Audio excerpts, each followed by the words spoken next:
Welcome to Wisdom Inspired, a podcast designed to help high achievers to eliminate burnout and overwhelm. Now let's prepare to open our hearts, our minds, and our notebooks to receive today's wisdom. Mix it up. Here we go. Okay, so we started this week with a very familiar passage of Scripture, Romans 8:28, that says, "And we know that all things work together for good to them that love God, to them who are the called according to his purpose." That's the King James Version. And so we've been traveling through the preceding verses 1 through 27. And we discovered that that was important that we do that before we would land on verse 8:28, which is a promise. This promise, however, that all things work together doesn't mean that we get everything we want or everything that we desire. It does not mean that all things taken by themselves, in and of itself, is good. It means that God's plan will not be hindered, that he is able to work them together for good because he sees the big picture and he has a master plan. It's about God's goodness and our confidence that his plan will work out as he sees fit. And we're part of that plan because we are the called. We are those that are called according to his purpose. And when we trust God and his way of doing things, we can be assured that he is active and powerful and working on our behalf. God knows the future, and his desires will be accomplished. In Isaiah 46:10, it says, "I make known the end from the beginning, from ancient times what is to come. I say, my promise will stand, and I will do all that I please."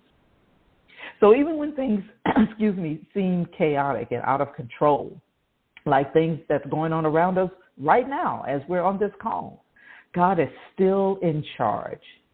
Even when things are happening to us because we don't know what is best for us, but God does. He is still in charge. Remember a few episodes ago, we came and we were talking from the Old Testament about Joseph's life, how Joseph's jealous brothers sold him into slavery. Then in Egypt, Joseph rises to a position of responsibility. Then he's unjustly imprisoned and forgotten about by his friends. God then gifts him with the ability to interpret dreams, and through that ability, Joseph once again was raised to a place of honor and power. And when drought forces Joseph's brothers to seek food elsewhere, they traveled to Egypt and encountered Joseph, who eventually saves them from starvation and grants them a livelihood in his new land. But through his life, Joseph trusted God, and no matter what the circumstances were, good or bad, the kidnapping, the slavery, false accusations, wrongful imprisonment, rejection, famine, God brought things to a wonderful conclusion. And then when we look at Paul's life in the New Testament, how God works all things together for good. Paul suffered shipwrecks. He was beaten.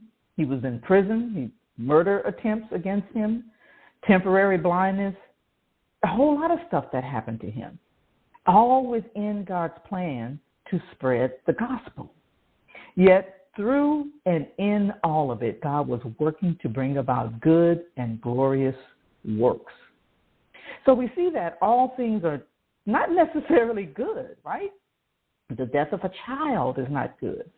Cancer is not good. War is not good, right? And here's another example I want to give you that I think is really going to bring this home.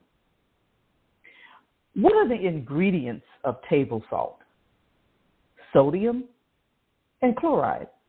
Sodium by itself is deadly. It's a deadly poison. Chlorine by itself is a deadly poison. But when you put them together, you have table salt, which flavors food. And a certain amount of it is necessary for health and life. What happens in the chemistry of the cross, God, the Master Chemist, has taken all things that in and of itself, whether they're bad or doesn't matter how you see it, and much like the chemist might take chemicals that in and of itself may be harmful, he mixes it up to make a medicine that brings healing, that brings joy, that brings peace. And it all works out because he's mixed it up, right? I remember growing up, we didn't have a microwave growing up. Now, some of you on the call, may have had a microwave. We didn't have one when I was growing up. We didn't have an Instapot. We didn't have an air fryer. We didn't even have a blender. And my mother would mix everything up by hand, like when she was making pies or cakes or whatever it was. She didn't have a blender. And so I used to love watching her mixing and blending stuff together.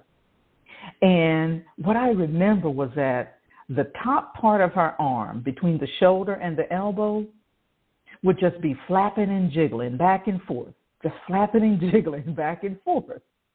And then when she got tired, she would just switch arms. But I knew that whatever came about from that jiggling, flapping back and forth, that it was going to be something good. It was going to be something amazing, because Mommy could make a feast out of cardboard and flour. All I'm trying to say is this.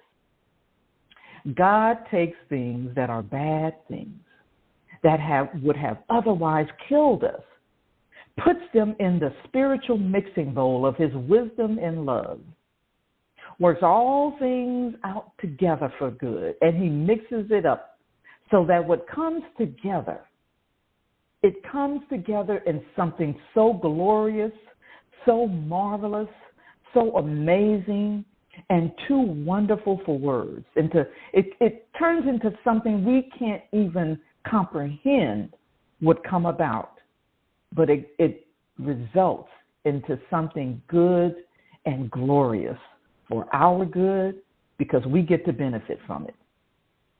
I sure hope today has been encouraging to you. I hope today's wisdom has inspired you. That is always our prayer.